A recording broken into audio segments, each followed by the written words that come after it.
Các bạn đã đến với những bản tin nóng nhất và mới nhất từ ban biên tập của chúng tôi. Những diễn tiến tốt hơn và 6 đi từ cao ủy tị nạn Liên Hợp Quốc. Cần cấp luật sư và thông dịch viên tình nguyện cho hồ sơ xin tị nạn ở Thái Lan. BPSOS ngày 14 tháng 3 năm 2023 trong thời gian gần đây có 2 diễn tiến, một tốt hơn và một 6 đi đến từ cao ủy tị nạn Liên Hợp Quốc. Diễn biến tốt hơn, cao ủy tị nạn Liên Hợp Quốc đã và đang phỏng vấn định cư những người đã có quy chế tị nạn với mục đích là chuyển hồ sơ cho Hoa Kỳ để cứu xét tái định cư. Đây là một diễn biến tích cực vì trong 5 năm qua, việc giới thiệu hồ sơ định cư Hoa Kỳ hầu như bị đình trệ hoàn toàn, ngoại trừ một số ít trường hợp có sự can thiệp đặc biệt. Mỗi khi bị nêu vấn đề, chính phủ Hoa Kỳ và cao ủy tị nạn Liên Hợp Quốc đổ lỗi nhau.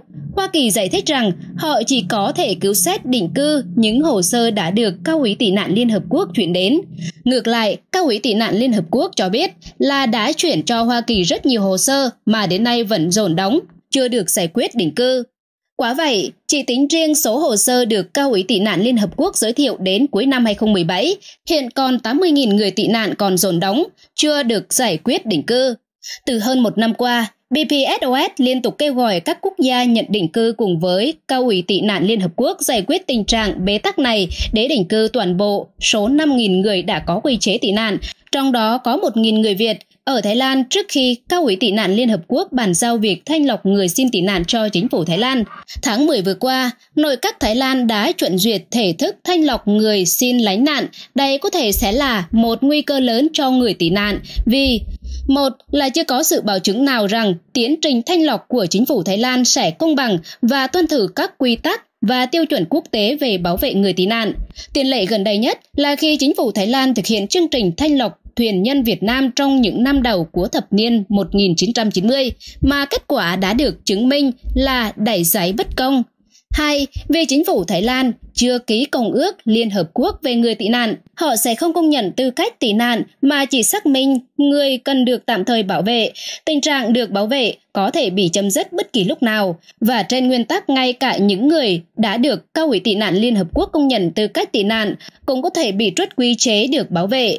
Trong tinh thần đó, BPSOS liên tục kêu gọi Hoa Kỳ phối hợp với các quốc gia để tam khác để thương thảo với cao ủy tị nạn Liên Hợp Quốc cho một giải pháp sóng đôi. 1. Hoa Kỳ và các quốc gia đệ tam nhanh chóng giải quyết định cư những hồ sơ đã được cao ủy tị nạn Liên Hợp Quốc chuyển.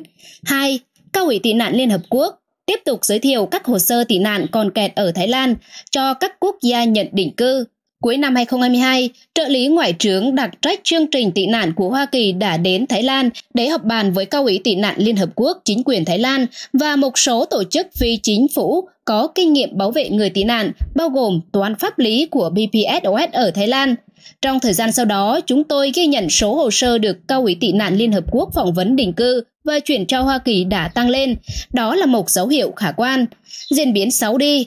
Trong tháng 2 vừa qua, cao ủy tị nạn Liên Hợp Quốc đã từ chối hàng loạt đơn xin tị nạn, tỷ lệ rất cao chưa từng có.